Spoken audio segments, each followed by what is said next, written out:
I have completed many different Pokemon challenges.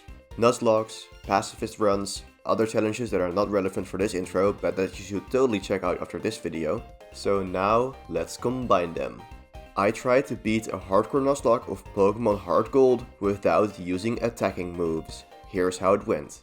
As usual, this run starts by picking a starter Pokemon, but unlike usual, we choose Chikorita. Despite its poor type matchups against a majority of the gyms, the Meganium line is by far the best defensive option of the Johto starters. It doesn't start with a way to knock out Pokemon though, so I first held out some Metapod until they knocked themselves out with struggle to get to level 6, and then I just did the rest of the grinding with rare candies. At level 9, Chikorita learns Poison Powder, which lets us slowly chip down the rival Cyndaquil to win our first trainer battle. Now that we have access to Pokeballs, it's time to fill up our team. And none of my first encounters per route are really useful. Luckily, this changes when we arrive in Violet City.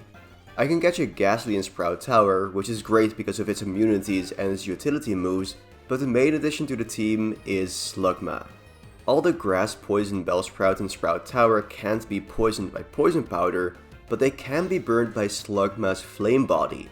Whenever an opponent makes contact with our Slugma, there's a 30% chance for it to get burned, which gives us a somewhat reliable way to take care of poison types. In addition to Bellsprout, the final trainer here has a Hoothoot with Peck, so in preparation for that, I traded my own Bellsprout for Rocky the Onix.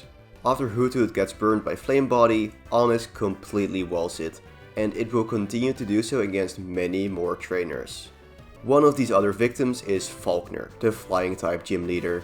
Chikorita can easily poison the Pidgey to allow Geodude to just sit there until Falkner's lead is almost down, which is when I swap into Slugma to prepare for his ace, Pidgeotto. This has a non-contact flying move in Gust, which threatens all my Pokemon that can inflict status conditions, but unfortunately it just uses Tackle and gets burned on turn 1. The battle isn't over just yet though, because even though the tag team of Geodude and Onix takes most hits, Pidgeotto keeps healing itself with Roost. The solution for this is Ghastly. I can't risk going for Curse here because that costs half of my HP, and if it faints I can't use it anymore, but I do have another trick up my sleeve, Spite. Roost can normally be used a total of 10 times, but by using Spite, Pidgeotto can use it 4 times less.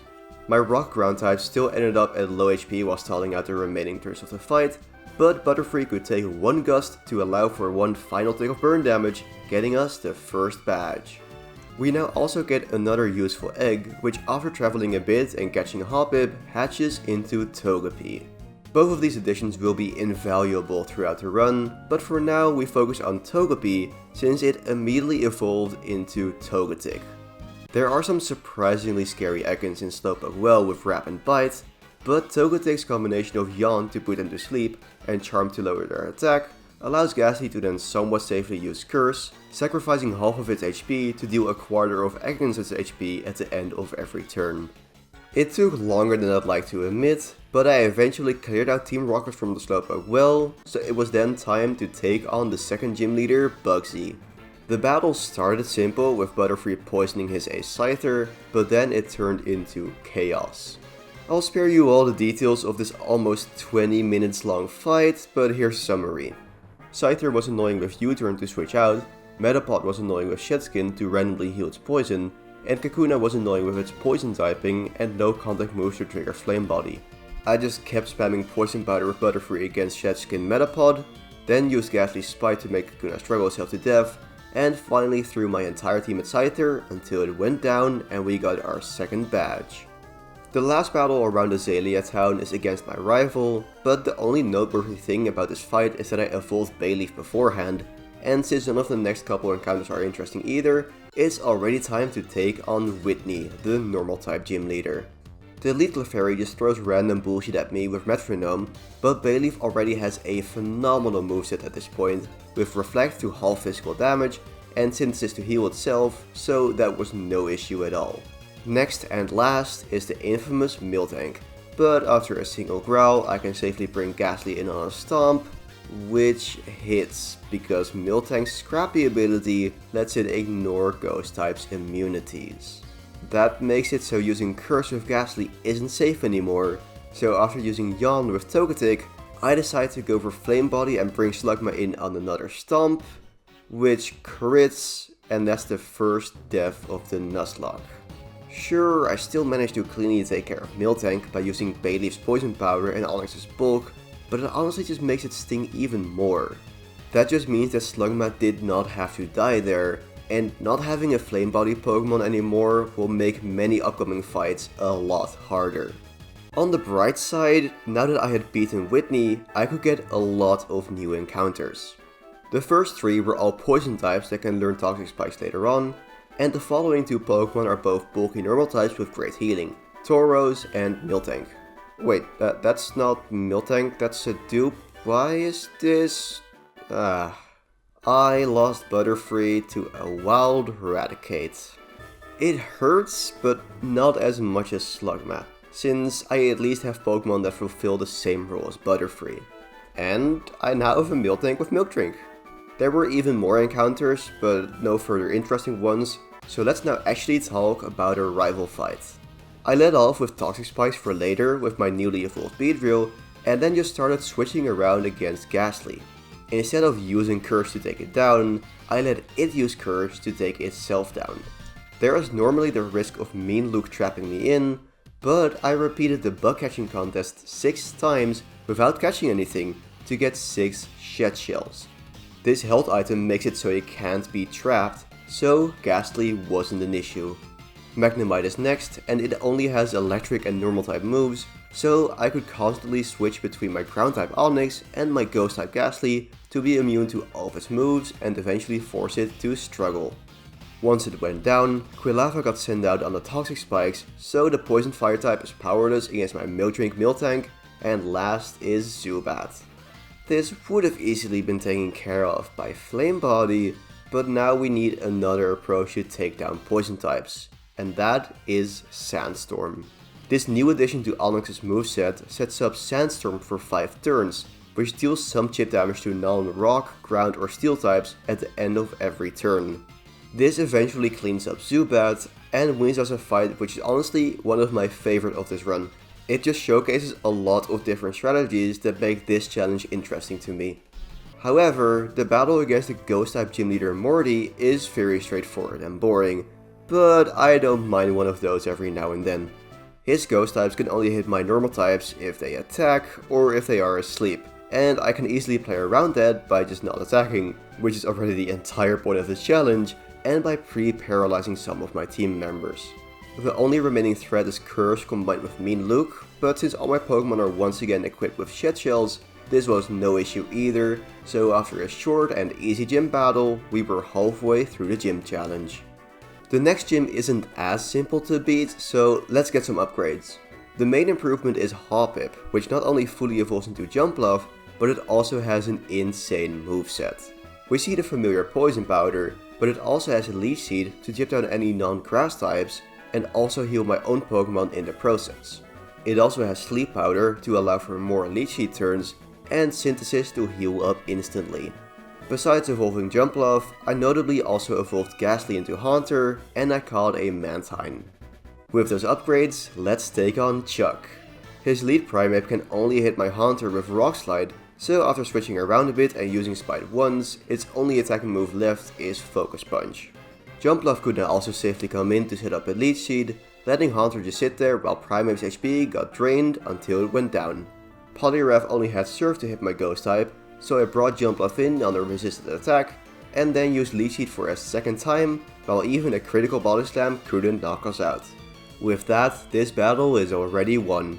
Haunter is immune to Body Slam and Focus Punch, and my recently caught Mantine is immune to Surf because of Water Absorb. Swapping between those two Pokemon eventually let Leech Seed get a second knockout, and we got the 5th badge. That means it's time for all the Team Rocket shenanigans. I did also try to get a Magmar in the Burn Tower to replace my long lost Flame Body Slugma, but I got a Coughing instead, so I had to deal with all of Team Rocket's poison types the hard way. I could at least evolve Bayleaf into Meganium, and Leech Seed continued to be a great way to chip down opponents, so I made quick work of the various admin fights and moved on to the Ice Gym. there were some new faces on the team for the battle against Price. Hypno, which was caught as a drowsy around Goldenrod, Tentacruel, which was caught as a Tentacool near Olivine, and Shuckle, which was gifted to me as a Shuckle in Cianwood. However, despite these additions, I completely underestimated Price. Let's look at this total mess of a fight. Already even the lead Seal was surprisingly annoying with Hail to chip me down and Rest to heal both their HP and their status condition. I could freely set up 2 layers of Toxic Spikes with Tentacruel while they were sleeping, but then I actually had to get rid of the Seal. I tried using Encore with Shuckle to lock them into some other move than Rest, but then Price used a Hyper Potion and Encore wore off, allowing them to use Rest again. In the end, I just had to wait for Seal to struggle itself to death.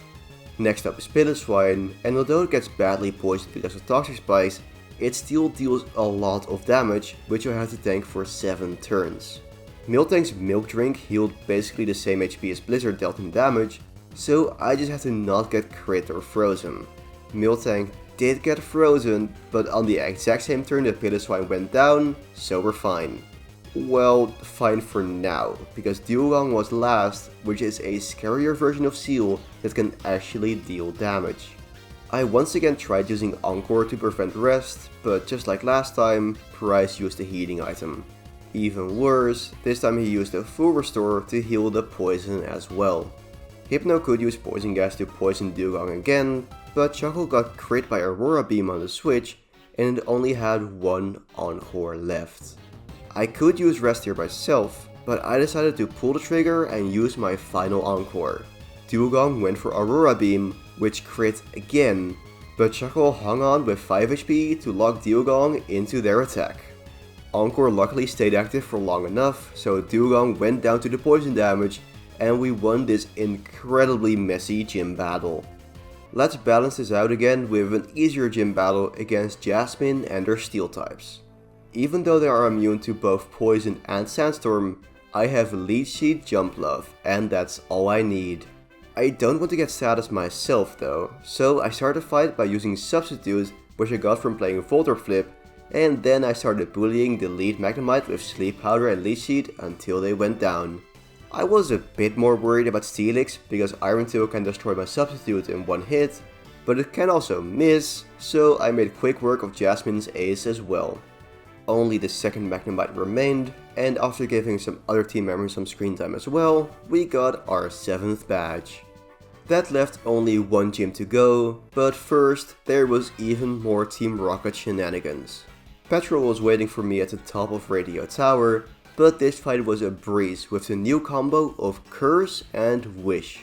Curse is already an amazing move in this challenge, even when only used once, but now that Togetic has Wish to let me heal up any Pokemon on the team, Curse can be used multiple times per battle if played well. The only reason I wanted to show the battle against Petrol is to demonstrate how powerful this combination is, so let's now move on to the next rival fight. His team was mostly the same compared to last time, besides some evolutions and his Haunter now learning Shadow Ball. Fortunately, I could simply swap between Haunter and the Ghost immune Togetic with a Shed Shell, while the opposing Haunter lowered its HP with Curse. This continued until they used Mean Looking as my Haunter, which was when I found out that Ghost types can be trapped, unlike in later games. A single Shadow Ball would knock out my only Ghost type, so it was time to rely on luck. First, I had to land a 60% Hypnosis to put them to sleep. Then I used Confuse Ray, but the opponent immediately woke up and hid itself in confusion. I landed another lucky Hypnosis, allowing me to use Curse while they stayed asleep for multiple turns this time, and 1 more sleep turn let my Hunter get out of the situation alive. I was incredibly fortunate to make it out of that battle without any deaths, but my luck was about to run out in the final Team Rocket battle against Archer. I used Toxic Spikes together with Whirlwind to spread poison across his team, then swapped between Intimidate Pokemon to lower his Houndoom's attack stat. Unfortunately, this left me vulnerable to critical hits, which ignore the attack drops and double the damage, so that was the end of Tauros. I could act really sad about this, but honestly, for what this challenge is, I am totally satisfied with only 3 deaths at this point, and I can miss Tauros. Defeating Archer also finishes the Team Rocket storyline, so we can now actually make our way to the final gym. The journey itself was relatively short, but then I had to prepare for the gym battle. I first went on a 30-minute detour to the Safari Zone for a second attempt at getting Flame Body Magmar, but no luck here either, so I then went on another, more successful detour to get Shell Armor Lapras. Its moveset wasn't great just yet, but I then played Voltor Flip for another 30 minutes, which let me buy the TM for Rest. I topped this to Lapras along with Protect, and later on Perish Song by level up as well. With this addition, I challenged the final gym leader, Claire.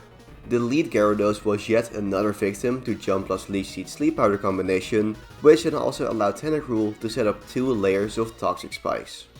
Even when Gyarados did wake up, the best thing it could do was deal 40 damage with Dragon Rage, so it wasn't a big threat. Dragonair was next, and this proved to be a bit more annoying because of Shedskin healing its poison status. However, there wasn't much that Dragonair could do against a defensive monster that is Flash, Rest, Shuckle. Once it was out of Fire Blasts, I brought in Jump Bluff, used Leech Seed, and waited until Dragonair went down. Dragonair number 2 was next, and I thought for a moment that Poison could take it down before Shedskin activated, but unfortunately it healed the poison at the very last moment. It kept on fighting for its life with a first turn Shedskin activation, Poison Powder dodges, and the Dragon Pulse crit to force out Meganium, but Leech Seed easily cleaned it up and only Kingdra remained. This was Lapras' time to shine, eating a Dragon Pulse and using Perish Song to cause the quickest death in his challenge so far.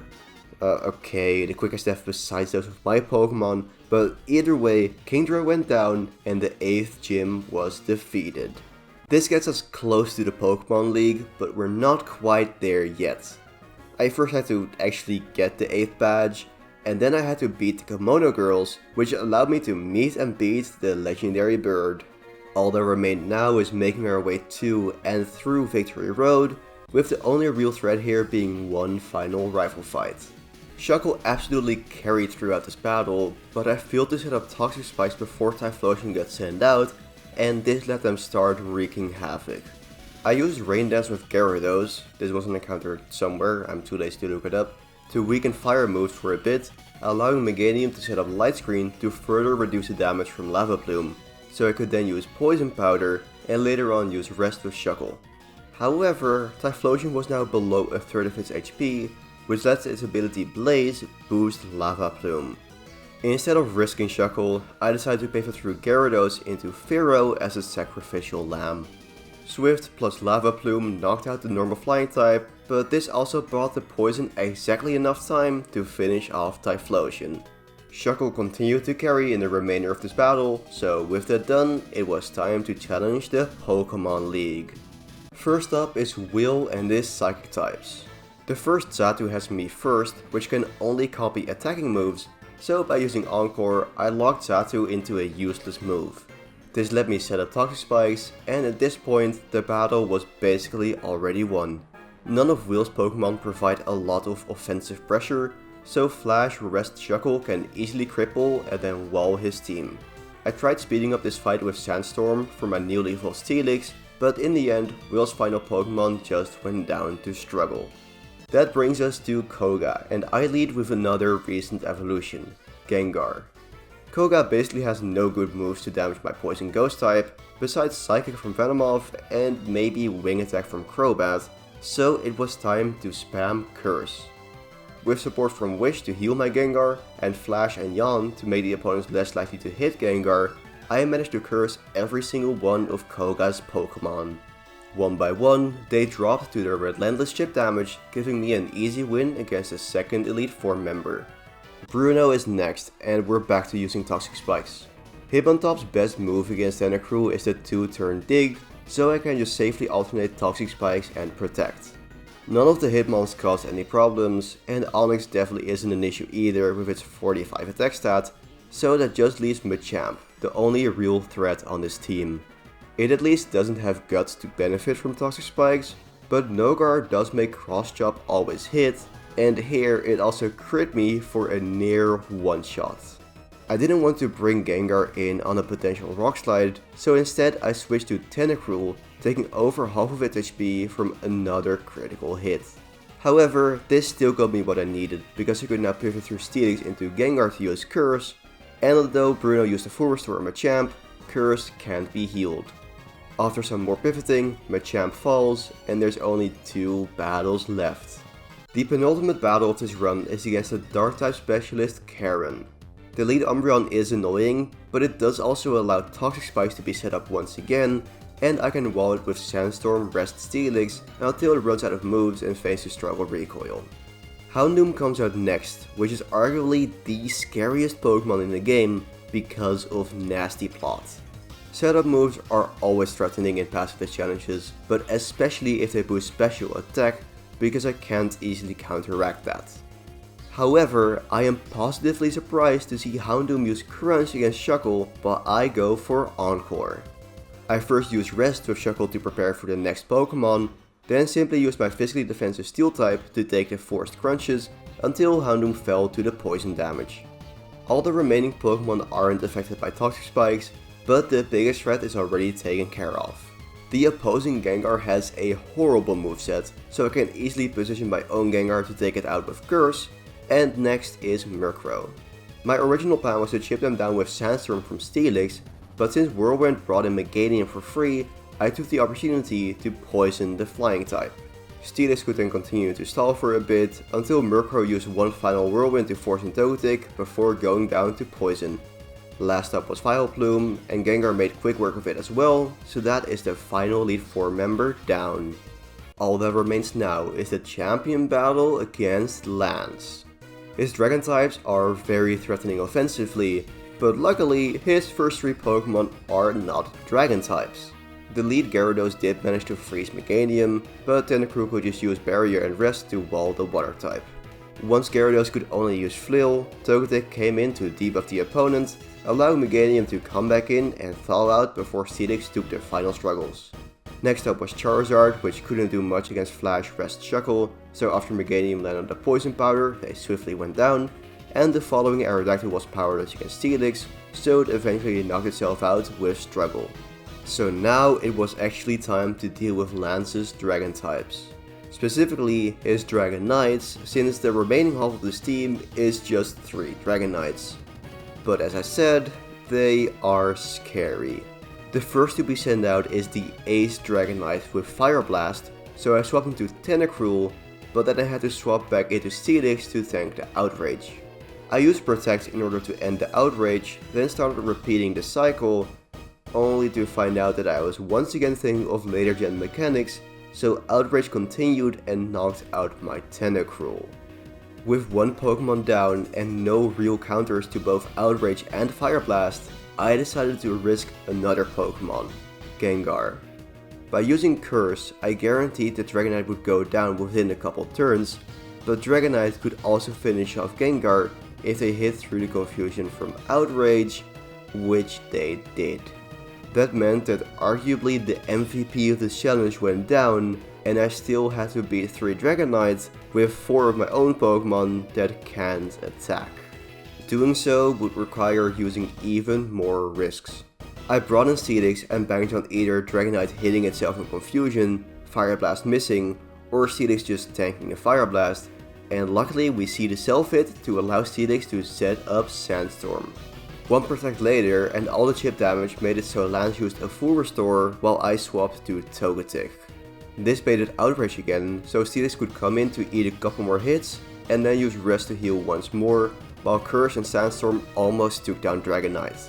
Because Dragonite was no longer locked into Outrage at this point, I had to swap into my Freighter Togetic again, but Dragonite knocked itself out and only the 2 weaker Dragonite remained.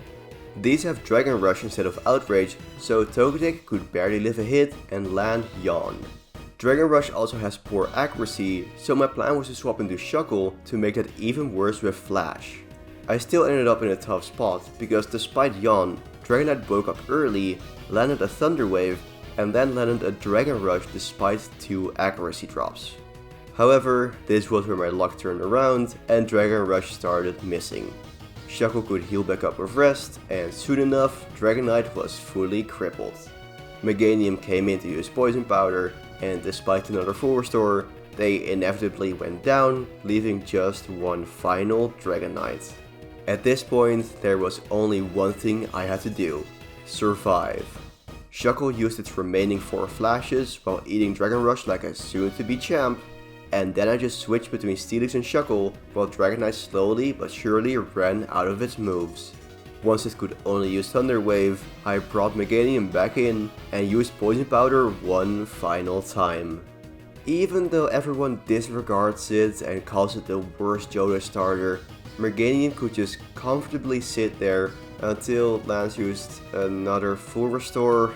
Okay, that's annoying, but either way, Dragonite then started using Struggle, so even without poisoning them again, Meganium could even more comfortably sit there until Lance's final Dragonite went down, and we became the new Johto champions. Believe it or not, I really enjoyed this as a fun, casual challenge. My definition of casual is a bit wacky because of previous challenges that I did, but either way, this was a great balance between difficult and not needing to calc for every fight. If you also enjoyed this challenge, consider liking, subscribing, commenting and all that jazz, and maybe watch one of my other challenge runs. I also streamed this live here on YouTube, so there's a playlist with the entire challenge linked in the description. Anyways, I hope you enjoyed the video, I'll see you next time, and of course, stay alive.